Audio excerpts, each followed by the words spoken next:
This episode is a special one because we welcome our second guest in this second season of the podcast. As ever, the idea is to talk about exhibitions of all kinds, the ins and outs of the art world, or simply the pleasures of image gazing, with someone who plays a very specific role in our constellation of art professionals and lovers. Our guest is image alchemist Stephen Ellcock, who talks about the book as exhibition, his passion for cuttings, collages and images when he was a child, and of course, his new book, Elements, published by Thames and Hudson and available in bookshops worldwide. You probably know him from Facebook first and now from Instagram, where he has more than 500,000 followers and devotees, and where he posts sequences of images associated in the way that makes them sing to the senses and tickle our brains. A few notes about the sound. You may notice that it is different. This is because we recorded the episode in person for the first time and we're still playing with technology, figuring it out as we go. So this is all the better to entertain you and create an exciting, genuine, heartfelt and engaging episode. Or so we hope. Without further ado, here we go.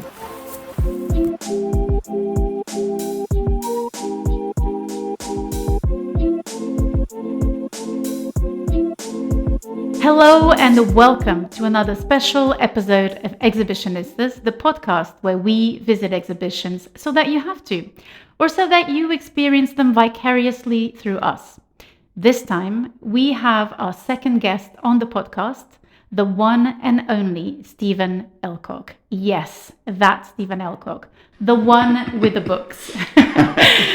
Yes, those books that make you wonder, dream, hope, escape, and return to reality with a sparkle in your eye.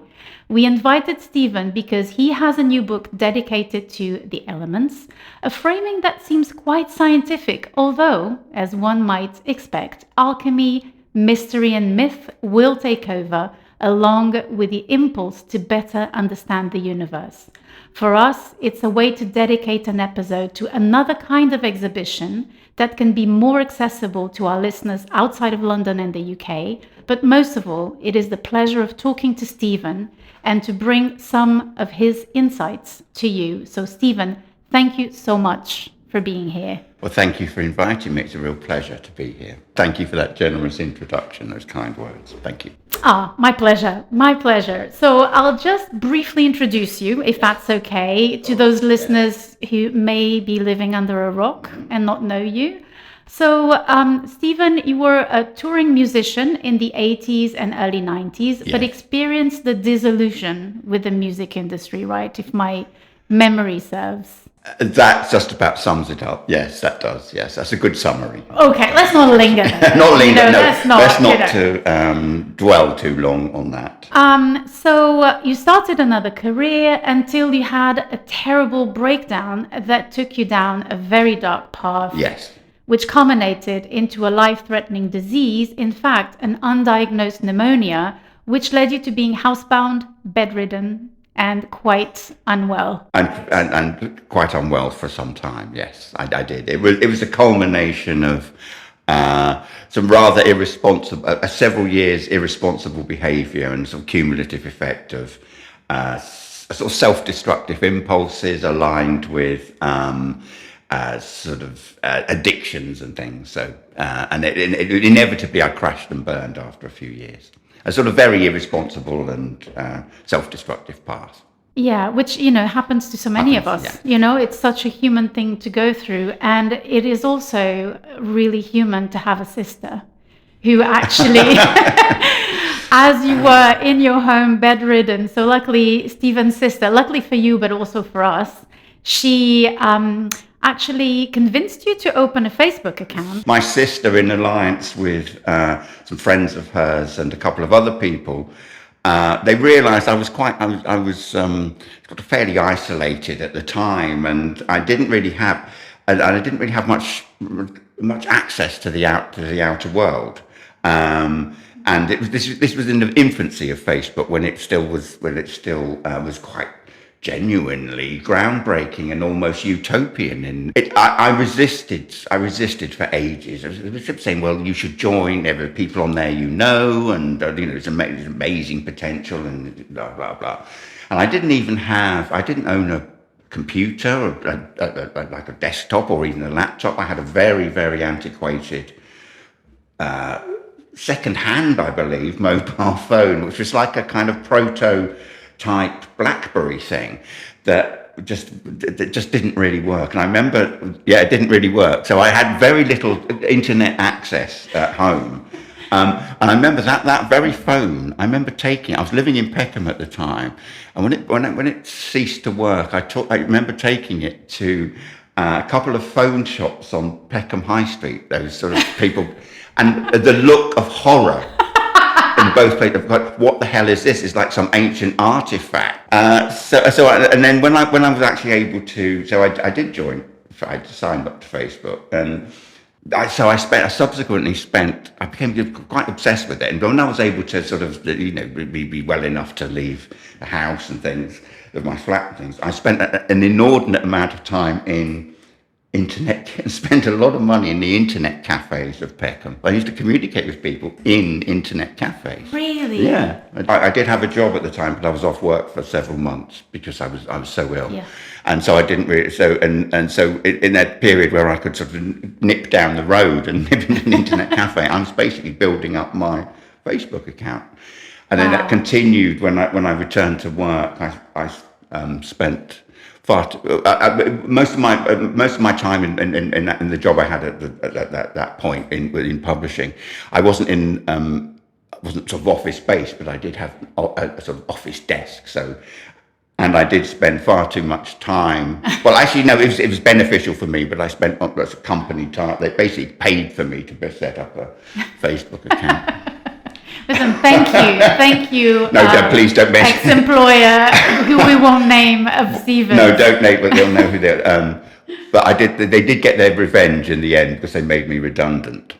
Well, sometimes redundancy, which has happened to me as well, can kind of save your life. And I must say that the way I see what you started doing at the time was that you started curating an exhibition online. And you gathered followers and you built a community of people, of now more than 500,000 people on Instagram. And I heard you say that, as a joke, that Mark Zuckerberg saved your life. It transformed my life. And I hate to, if sometimes now, given all that's happened in the intervening years, it does now feel a bit like a sort of Faustian pact that I've sort of almost sold my soul to the devil.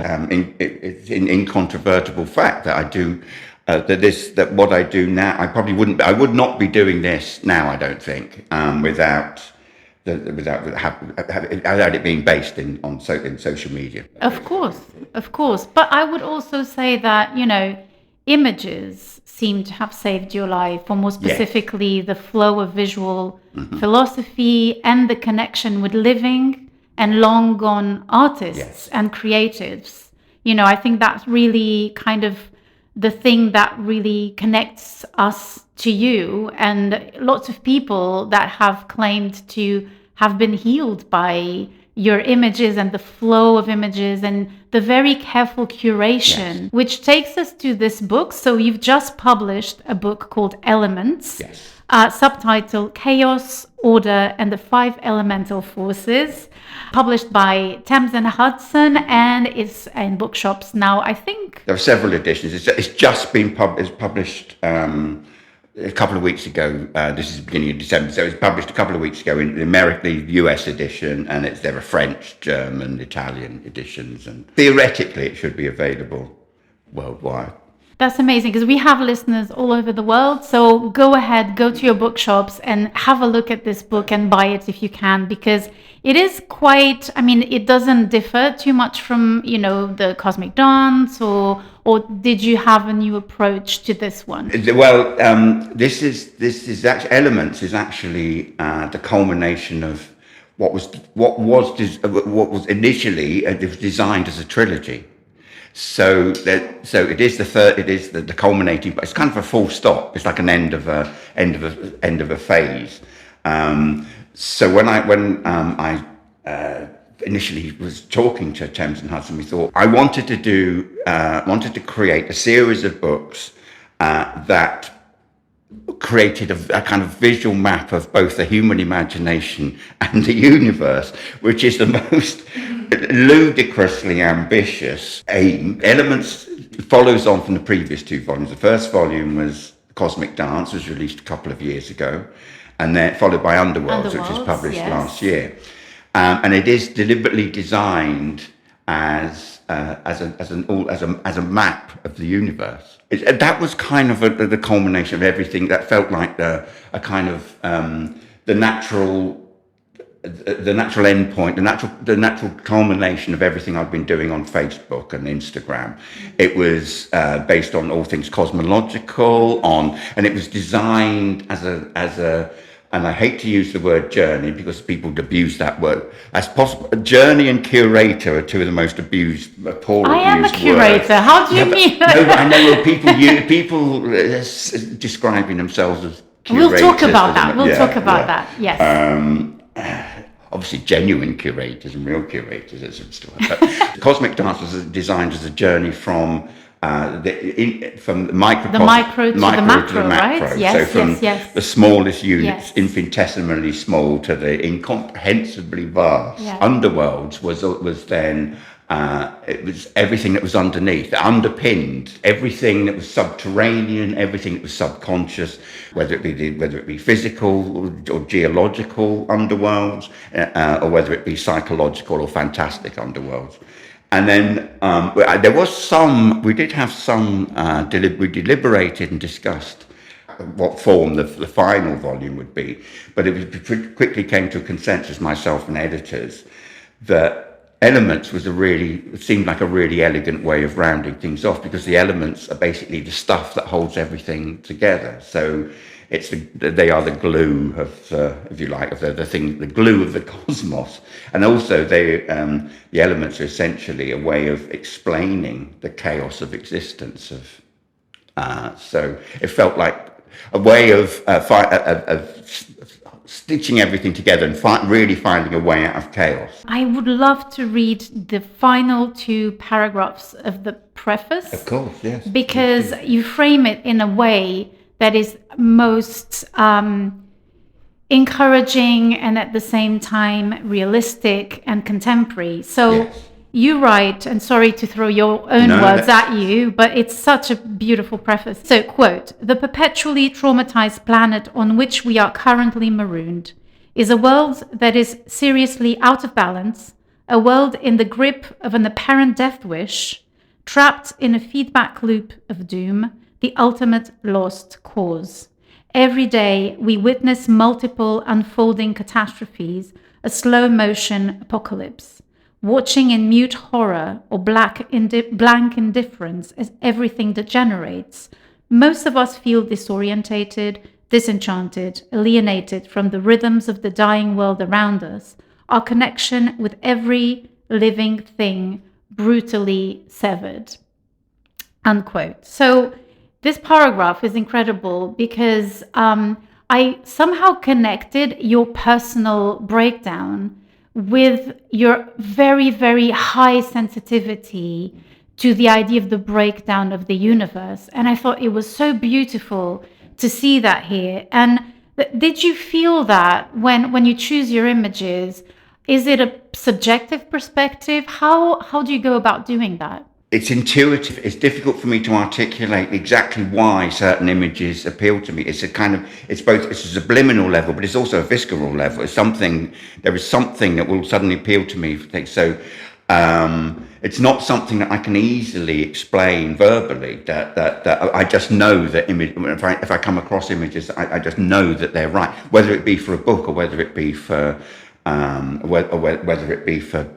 social media. The key to how I put books together is finding correspondences between different images and finding affinities and trying to find the best sequencing of them and putting images in juxtaposing with one another to give meaning, so they each reflect on the other. And and that is the most time-consuming process. I would, if I could, it's the most considering the paragraph in complete contradiction to the paragraph you just read. If I felt I could get away with it and it wasn't such wanton destruction of scarce resources, I would happily have. I'd love to have a vast warehouse.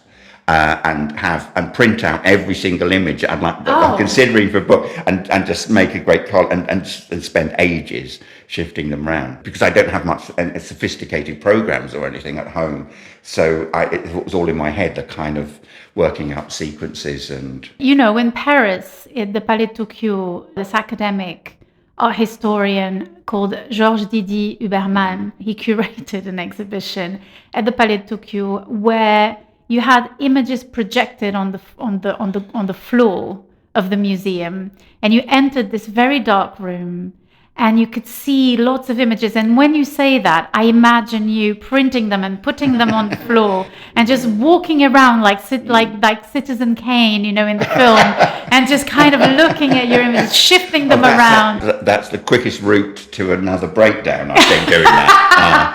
Absolutely. So yeah, I go completely. So because also that means I try to be outward looking. That sounds like I'm completely obsessed with my own process, but everything I try and do, and everything there's a key to the images. I want them to reflect on. They have to reflect both on the current world, and I am commenting on the world and current events. I am. Whether people intuit that and discern that, or whether that's overt or whether it's hidden, but I am. Everything to me has a social purpose. Everything that I do, it's not. I'm not just I don't feel what I'm doing is putting together pretty images and a succession of beautiful images just purely to enchant people and delight people. It's a communication device that is quite incredible, because you are saying things across the book, and it's really incredible to go over these images and to really start thinking and connecting through these images to so many things that you can think about the world, and also to the undoing of the world, which is, something that's where my question was headed with this idea of the connection with the universe, this idea of the breakdown and the chaos, and then this idea that images are kind of an interface between possible worlds. I think we are all fascinated with your brain, Stephen. That's the thing. And that room that you described for me is your brain. I can see that it's like an infinite library. It's the sort of Voltaire's idea of an infinite archive. It's an infinite number of chambers and rooms and things. I still try to be grounded, though. I don't try. I deliberately try and orientate myself so I'm not lost in that fantastic world. I try to be grounded and engage with the world. But the thing that I find really fascinating is that I'm aphantasic, so I don't visualize things in my brain. Right. And that's why I'm so fascinated with your project, because I think you do, don't you? Yes, I do, yes. And I'm really interested in knowing, to what extent do you remember images? And when you get them and you get the image you're thinking about, are you surprised, or is it can you remember exactly the images as they are? No, I can't. No, actually, I can't remember. And I can still look through. It may sound implausible, but I can look through this book or like previous books, and I tend to look forward all the time. My brain I'm always thinking 2 projects ahead. So this is to me, this is done. So I'm thinking about other things, but obviously for sort of purposes of. Like an occasion like this, and interviews like this, and I have to, and doing public appearances, I have to revisit the book, and it amazes me every time I look through this or other books. I didn't notice that before. Wow. I will spot things in the images, and I will spot things that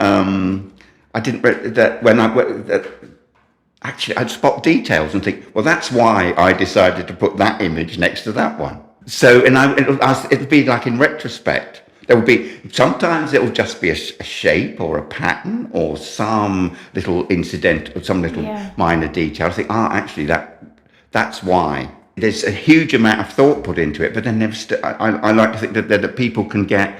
It's not just a book that you just flick through, and my books are not just books you can just flick through and they're disposable and they're pretty coffee table books. I like to think that people can revisit them again and again, and also there are deliberate. I suppose the contemporary term for it is like Easter eggs, where like things hidden in films and games. Yes.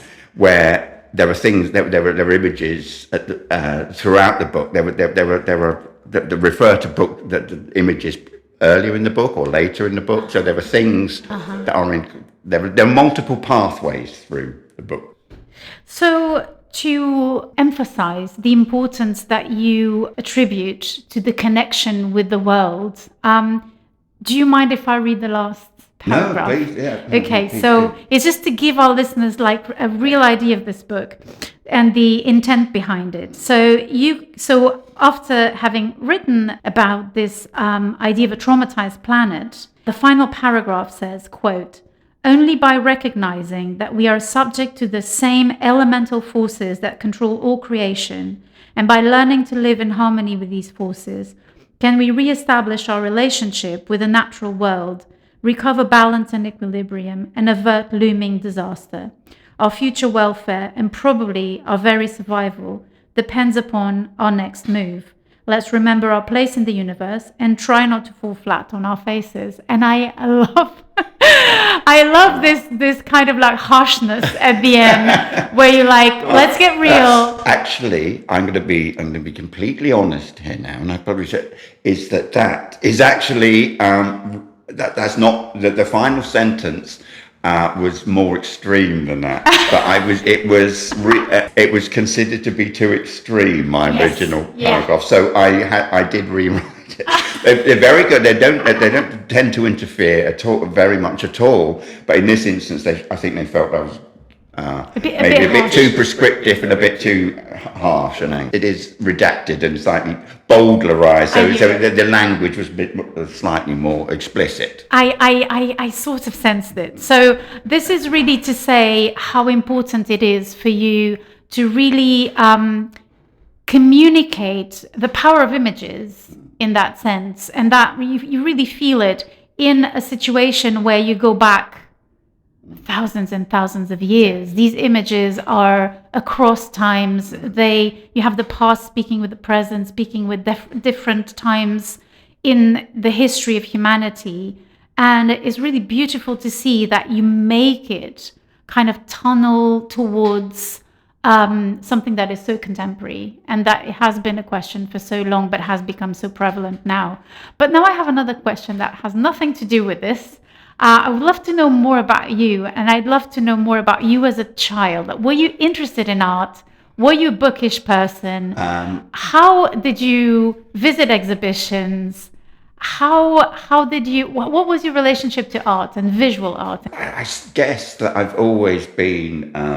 I was a very bookish child, and not quite introverted, I suppose. Not solitary. I had groups of friends and things, but I tended to have sort of maybe one or two close friends rather than a large group of friends. But I was always immersed in books. Something that has always frustrated me, and maybe this is kind of a sort of displacement act. This kind of collecting of images is a kind of displacement activity, replacement. I was always frustrated that I was terrible at actual art, as drawing, painting things. I had a very active imagination, and there were things I wanted to. Even as a very young child, I wanted to draw and I wanted to paint, and I just could not do them, and that was a great source of great frustration. And even when I was older, that continued. I think my imagination was both verbal and visual, and I did used to collect images as a child, and I used to deface. I used to vandalize and cut up and destroy. I mean, this is appalling. This is appalling cultural vandalism. Yes, I used to cut up books. I used to destroy books, but I used to sort of cut up magazines and things like my mum's mail order catalogues, and I used to cut up comics and just I actually accumulated. I ended up accumulating. They were in boxes and carrier bags. Thousands and thousands of images, which I sometimes would But try. what did you do with them? Sometimes created collages, Oh. but more often I just had them, and I used to look at them and arrange them, and that was it. And then sort of put them in different, sort of sift them around. I was completely obsessed with this. Something I maybe do regret, which I should never have done, although I'd never retained them, is that I had like incredibly, what would be now priceless collection of things like old Marvel comics from like the 60s and Did things. you not and I cut them? up. Things that are now worth, and it's not an exaggeration, thousands, if not They're hundreds so of pounds. expensive, absolutely. I know. Early Spider-Man, Silver Surfer, fantastic. Early issues of those things that I just cut up and had them and things. So I could have retired years ago if I somehow managed to keep those. And how about museums? So would you go? Where did you grow up, by the way? I was born in I was born in Essex, but because of my dad's job, we moved around quite a lot. All in the UK though. So most of the places like provincial places like Northampton and Lichfield in Staffordshire and Birmingham and places didn't really. My parents were very good in terms of sort of they used to visit lots of stately homes, castles, places like that, and but not really art museums. Things like Natural History Museum or Science Museum and places, but not really. I think the first time that I ever went to, for example, the National Gallery was probably not till I went on my own. But were you attracted to museums and contemporary art and absolutely, and art in general? But also like appreciation of architecture but also I was obsessed with the sort of books that I was always immersed in books. I was obsessed with obviously a lot of fiction and things, but I was also really obsessed with illustrated books, in particular old encyclopedias like my maternal grandfather had, who had quite a modest life. He was he's basically an agricultural labourer all his life, but he was one of those. He had this quite a small library of like reference books and things, and these were absolutely fascinating. Illustrated encyclopedias of natural history and science and technology that were, I suppose, published in the 1930s and 40s, and also this incredible sort of multi-volume thing that was I think was called The History of the Peoples of the World, which now would probably be incredibly offensive. They were sort of produced probably in the 20s or 30s, so it was sort of photographs of every people from every indigenous people. But this fascinated me, but it was also, as well as the photographs of the people where they lived, it did feature like the artifacts. It may have been framed in a sort of imperialist and colonialist way, but the images of that to me, I was absolutely fascinated. So it's so interesting because it seems like the books led you to museums, but your first love was books, fiction. Yeah. Did you write? I feel embarrassed whenever because when I was a teenager, I was sort of like I used to write, and I know everybody does this, and it sounds like the most appalling cliche, but I wrote poetry, and I thought I would end up being a poet, and I was sort of being pushed towards that because by your teachers or your parents? By teachers, and not by my parents, by teachers. And I won competitions and things. That doesn't sound like a cliche. It sounds like a real career. Yeah, it was a real career. And like when I was still at school, there was like documentaries about my poet, like this teenage prodigy poet, and I assumed that's what I would do. Now if I look back at that, it's horrendous. Maybe you should, because I mean, the books are really interesting because I mean, Elements also corresponds to this structure where you have an introduction about each section, so about each element in this case, and then you have really interesting quotes from all kinds of literature and from everything, and including like science textbooks and things. There's lots of things in here. Maybe in future books you can kind of like put some of your poetry. Well, no, I'm not putting it like that. I actually I did. There was for my second book, the Book of Change, which was a bit of an orphan because it's not quite finished. I had a it sounds like I'm most accident prone, but I did have quite a nasty accident. We're doing it, and it's also during COVID. So it's not quite finished, and it's not quite perfect. Yeah. But it's a sort of I regard it as a bit of a sort of unfinished and potentially my masterpiece. If I said masterpiece, I don't mean it's potentially my best book, but it's not quite finished. I did for the introduction of that, which was because I had an accident where I smashed my arm. I had to write the introduction again in bed using my phone because I couldn't type, and it's typed with just my thumb. And I did incorporate some of my poetry in. I took it out before it was published. No, I removed it. Why did you do that? I was slightly embarrassed. It seemed incongruous with the prose around it. It didn't quite work. I'm sure it will come back. So I was trying to frame, because of course our name's Exhibitionistas, and I was trying to frame this idea and your interview in the sense that a book can be an exhibition.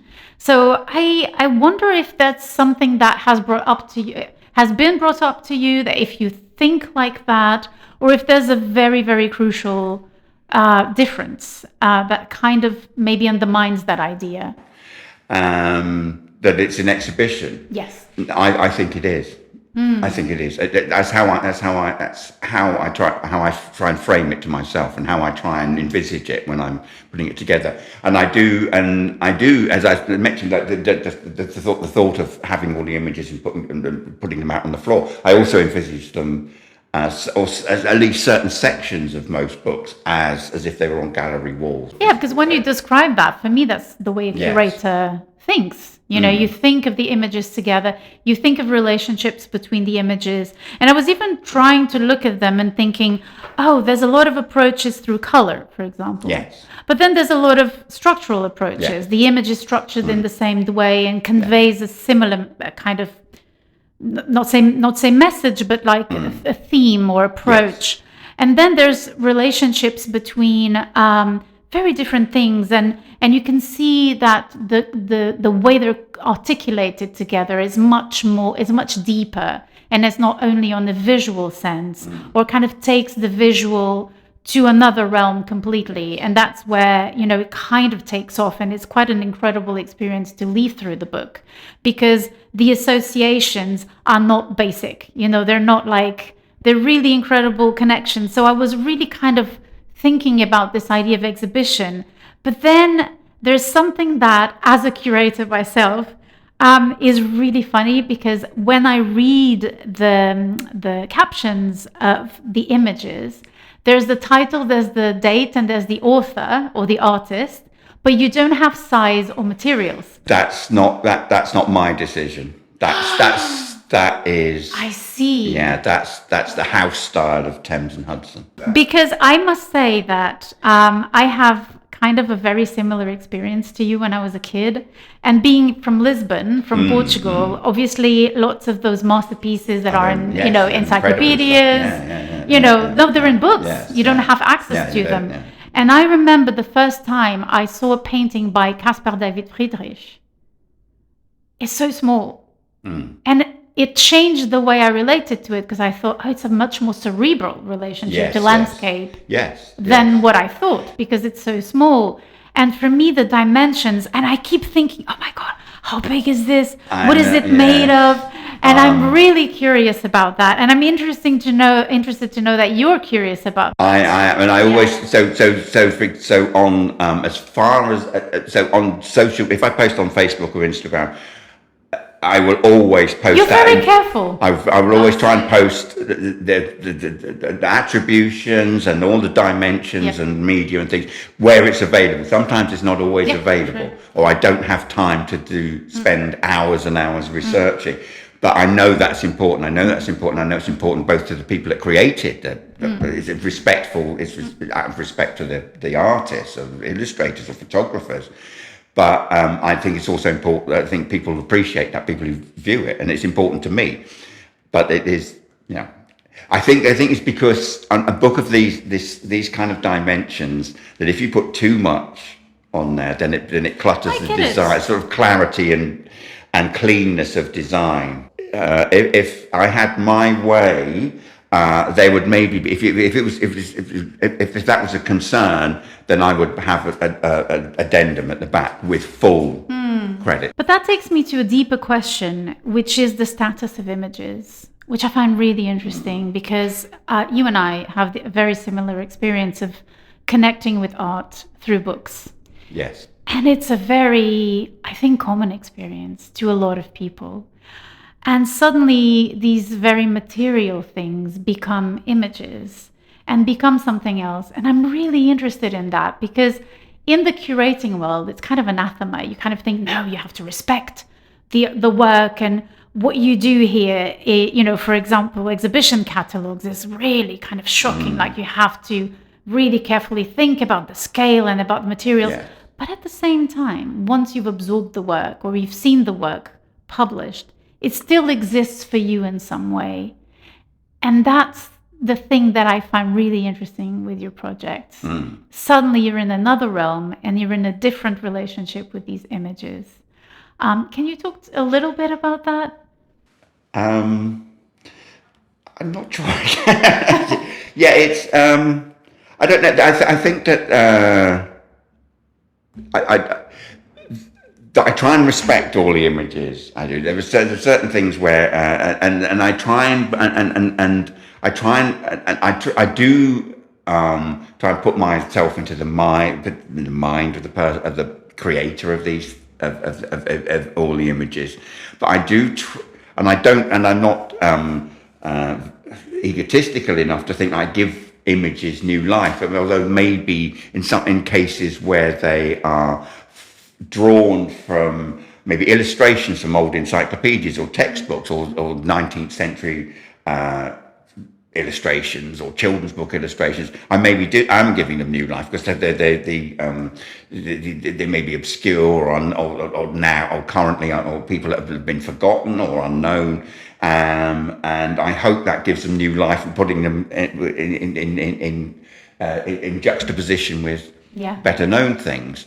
And I do think that the images do take on a different life in a book than they do on a wall or in a gallery. Let's say it, because I think the reverse is true as well, where suddenly you have a painting by Paul Nash, for example, in relation with a detail of an illustration of an encyclopedia. To be honest, I don't know exactly what page I'm talking about, and if it's true it's Paul Nash or someone else, but it does also give a different kind of life to Paul Nash's painting. You have on page 219 an incredible talismanic shirt with the whole Quran written inside, which is already, I think, in the book, it has that existence where you can't see it, but you know it's there. And then you have the Paul Nash painting. Yes, of the sunflower. Which is absolutely incredible in terms of relation, because the front of the talismanic shirt has a sort of astral decoration, right? Yes. So it really is this ability for this specific medium to bring these images together. So that's really incredible that you're touching upon that, because now we're going through a phase, some of us in the art world, where we're looking at a very dry, dogmatic history of abstraction, for example, of modernism, for example, and kind of detecting all the spiritualism that went into it, all the power that was attributed to images that kind of was drained out of it in some cases. Even Mondrian was interested in theosophy, for example. And that has been somewhat hidden to us, in our history. And you're kind of bringing that up again. That's hugely important to me. Spiritual dimensions and of the supernatural, magical dimensions of art. I think they're hugely important, and I think that we can. I think in the world that we inhabit, which is it's so grim, and there's no denying the fact that if you think objectively and you really look rationally about the world, it's absolutely terrifying. We're living in miserable and and scary, tumultuous times. And I do think that without adhering to any kind of necessary spiritual or religious belief system, the way that you can connect with the planet is via these spiritual strands, in whether it be in art or whether it be in literature, or poetry, or cinema, or music. In anything, or photography, fashioning. That's really important, and that's not wishy-washy, and it's not insipid, and it should be allied with a sort of pragmatic approach. I think there's a way. I think if you're going to address things like climate breakdown and the kind of the obvious implosion of Western hegemony, then to have a sort of a feeling of a connection with something greater than yourself, which doesn't have to be a supernatural being, but can be with other people and with the people around the planet. That is the way forward, and we have to establish those connections with people. And I don't care if that sounds hopelessly utopian, because I think that is the only way forward, because otherwise we're being driven off a cliff. I knew your books through an artist. And the way they described the books was everything coming together and looking across the world of things that we have formally in common. Yes. And I thought, that's terrifying to me, because I love difference. I don't like the idea of sameness. It's great to change your mind, and it's great to learn with other people. Yeah. Because I've changed my mind completely, because your books are not about sameness. They're about these small connections that could be aligned, say, worshipping the sun, for example. The Mayans did not worship the sun in the same way some other indigenous population did in the Pacific Islands. Yes. And maybe this idea, the connection that they have is that relationship to the sun, but then there's a lot of difference. Yeah. And I think your books respect that a lot. That, to me, that is so important with what I do, is to try and represent as many different cultures and as many different traditions and as many different diverse ideas and philosophical concepts as possible. And it's not always easy to be truly representative and truly inclusive, but it's actually becoming, well, it was becoming easier, but until sort of there were certain corporations who are now making it more difficult to find things because they're dependent utterly on advertising. But it is becoming easier to find images from different sources. It's still frustrating to me that, for example, if I want it's still difficult to find, for example, a lot of African art online accessible. Partly because it hasn't been digitized and it's not easily scanned, and it is also frustrating to me that for sort of a lot of indigenous art, not just from Africa, but maybe from Oceania or from Pacific and South America, a lot of the things you're constantly directed to American or European museums. If I want to use African art, it's really disturbing for me that stuff that's been stolen by it's in the Met or the British Museum or the Kunsthistorische Museum in Vienna. But those are things that's accessible to a non-expert like me, who doesn't have actually privileged access.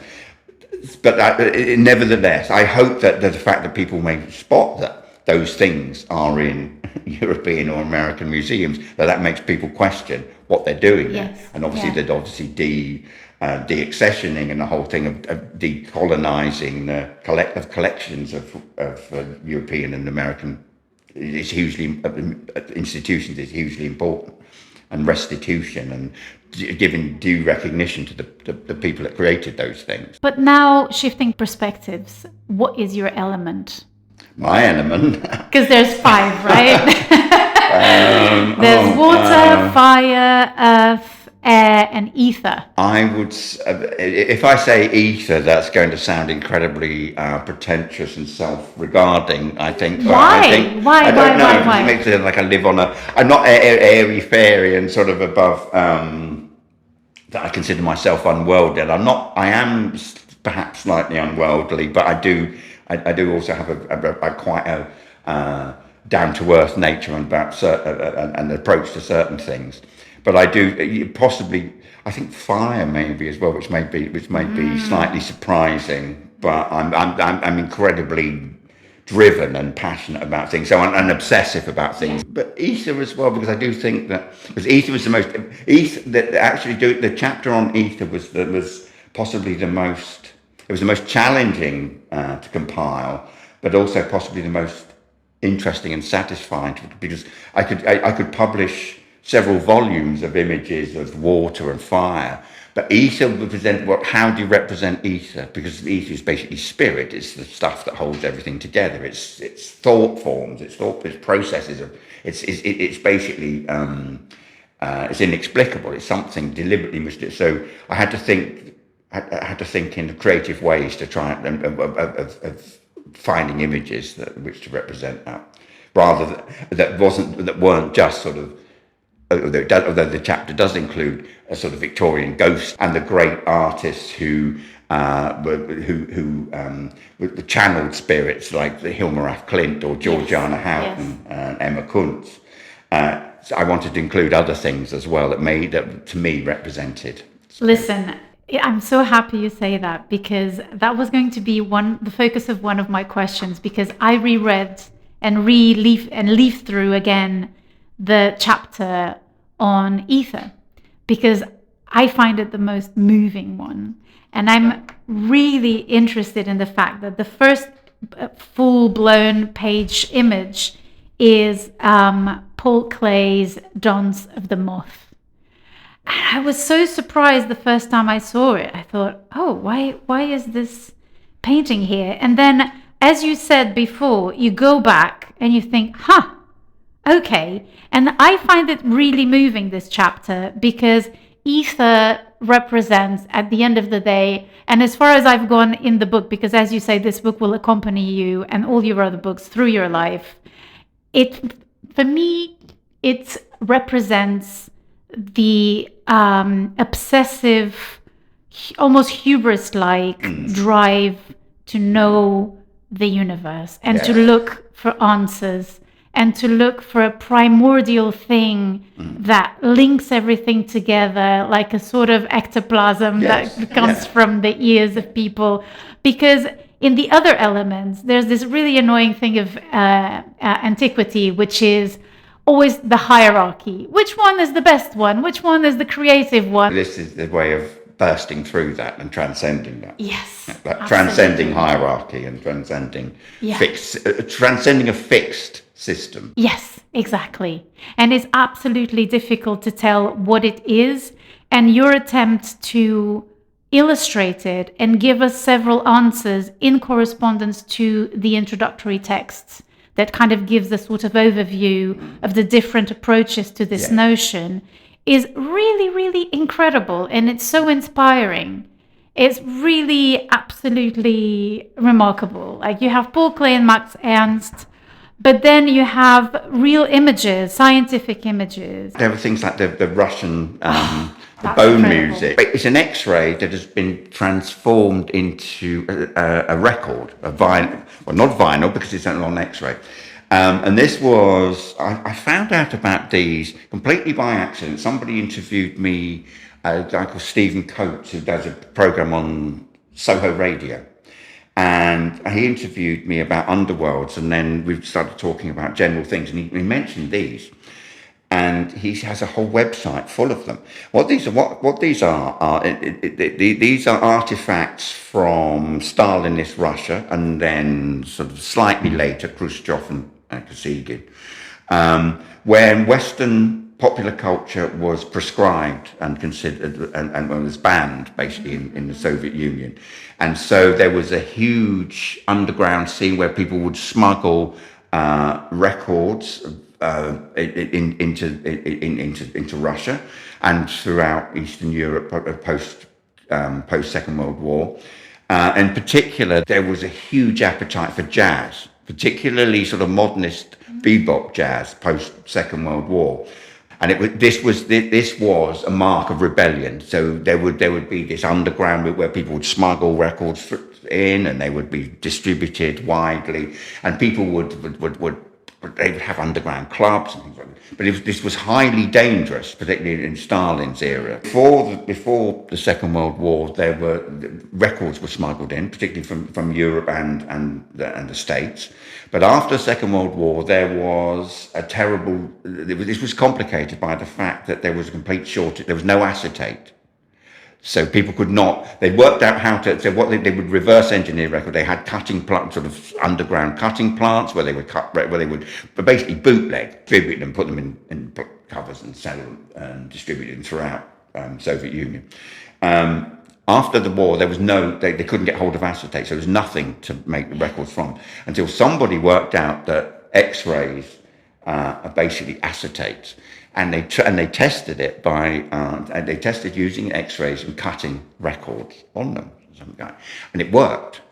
And so there became this thriving scene where people would do deals with hospitals where they would get discarded X-rays, and they would actually break it, and they would steal X-rays and then create records out of them.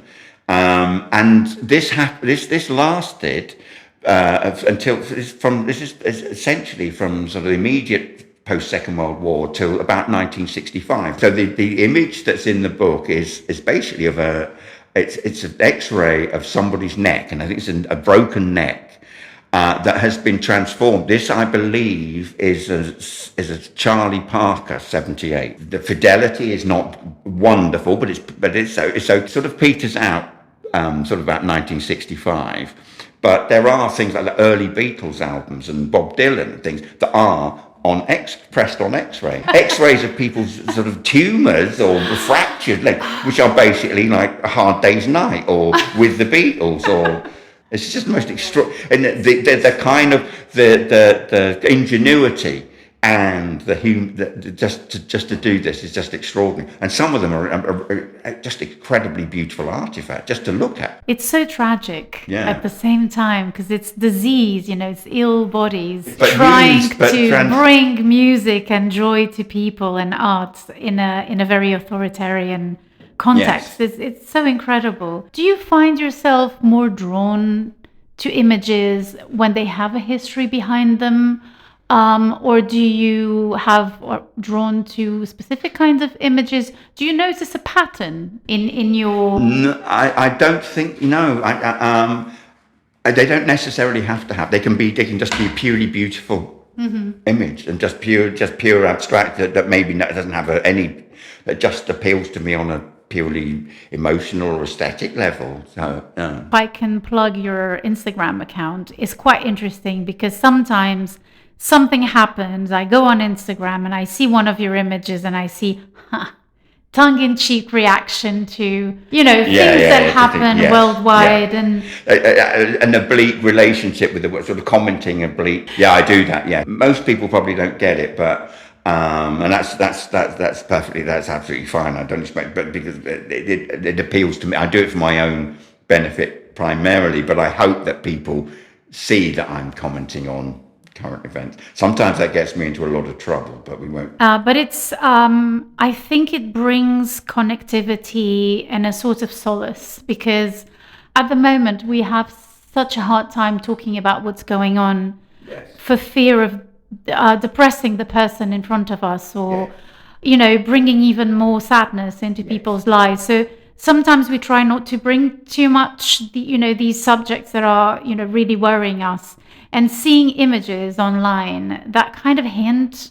at that situation, and just they make you feel less alone in this collective sadness or worry, or despondency that sometimes you can fall into. So it really is, there's a power of images that I think, I don't know if you agree with this, but sometimes I see images as if they're lying dormant and someone comes and wakes them up. Yes, I do agree with that. Allied to that, there are images that are maybe very familiar that have a different meaning and can be mined and used. It's interesting because we're talking on the very day, hopefully the last day, that Storm Dara is hitting the UK. And I did notice Jeff Wall's A Sudden Gust of Wind after Hokusai. And I looked at it in a completely different way, because so this is an image of 4 men, the fourth of which on the far left side is sort of scattering documents and papers that are flying about. There's kind of a tree that's also kind of bent by the wind. And I've always focused on the foreground. I've always focused on the 4 men. And today I was looking at it, and I was looking at the background and looking at the weird choice of background that seems so much of kind of urban, or near, those landscapes in the outskirts of cities. A fashionable, what is liminal spaces, but also sort of wastelands. There's something very apocalyptic about this image. Absolutely. And I had never seen it like that. I always saw it as a sort of prowess of staged photography that's supposed not to look staged, and all this discourse that was always surrounding Jeff Wall images for me, and then today I had a completely different relation to it, and I focused much more on this background. I mean, it looks like a still from a movie like The Road or something like that. I think it's an extraordinary. Again, this is a very familiar image, and an image that people that over the last 20 or so, 30 years, I guess it is now, people have been familiar with. But I think it replays constant. There are depths to it. That, Yes. As you correctly pointed out. And I was looking at it when I was putting together like a PowerPoint presentation for talks. I was comparing it to the actual Hokusai, how he's a really clever way that he references it and subverts it. But also I found a lot of the preparatory work and because it was a product of, it's basically a collage. It's a product of a couple of years' work and planning, and just some of his preparatory works and sketches, and basically collages, putting things together to see individual small photographs to create what is basically a large. It's essentially a collage rather than photograph. It's just extraordinary, the process that's gone into this, and the thought, and I think it's one of the most powerful images of the last 50 years. Yeah, it's incredibly powerful. And like you say, it keeps changing, and the relation to it keeps changing. And what's left for me, but to ask you, what would your dream exhibition be? Would it be in space, in the museum? Would it be in a book? Is it your next book? What would your dream exhibition be? A film. A film? Film or theatre, I think. That's hugely ambitious. I would like to do, and I'm talking to people about doing actual exhibitions in galleries. So there are things that are not quite confirmed, but are like 90% confirmed that will be happening in the next couple of years, I think, with people. My next book is hugely ambitious. And it's going to be slightly a different format and an entirely new approach.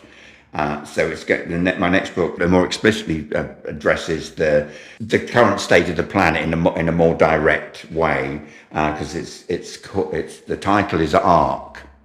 So it's basically going to be, it's an attempt to, it's Noah's Ark in book 4. What do we want to What save? do we say? From the living world. And my original discussions, Thames and Hudson were cheap. Oh, why don't we include everything? Well, that's too vast a subject. We include the products of human imagination. If you start trying to include art, music, literature, philosophy, science, etc., it'll be an multi-volume series of books and an impossible task to do. So I'm focusing just on flora and fauna, so it's animals and plant life, so it's living things. So I want it to be a celebration and also a call to, an alarm call. And in my most hyperbolic, I want it to be a sort of manifesto for a better planet. Amazing. That sounds absolutely incredible, and I can't wait for it. Thank you so much. Thanks very much. And hopefully we'll have a chat again about the new book in a few years. When is it going to come out? All being well, spring 2026. Good luck with this project. Thank you so much, Stephen. Thank you. Thanks.